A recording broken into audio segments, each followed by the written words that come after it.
ये जानते हैं कर्म विकर्म और अकर्म में क्या अंतर है। कर्म 3 प्रकार होते हैं।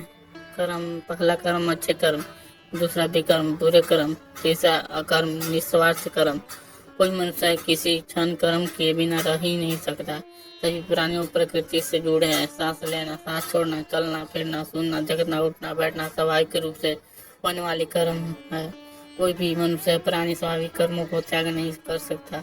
यह सनातन सत्य और कर्म रहित होना असंभव है। शरीर का संचालन बिना कर्म नहीं हो सकता।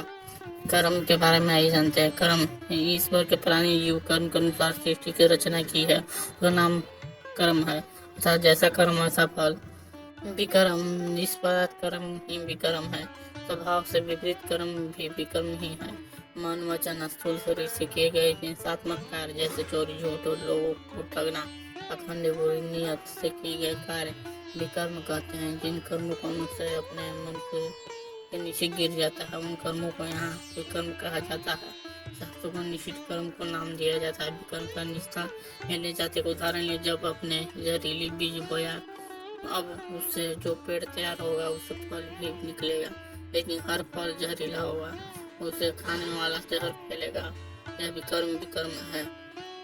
अकर्म आसक्त रहित तो भगवत तर्पण बुद्धि न कर्तव्य समझ कर जो कर्म किया जाता है, कर्तापन के अभिमान से रहित होकर कर्म किया जाता है, वह कर्म हो जाता है। उदाहरण के लिए आप समय ने अगर पेड़ लगाए जो फल दे वो अपने आपने खाए और साथ अन्य लोगों को भी खाए। आपने न रहने के बाद वह पेड़ सालों साल फल देता रहा, उससे कईयों को पेट भरा।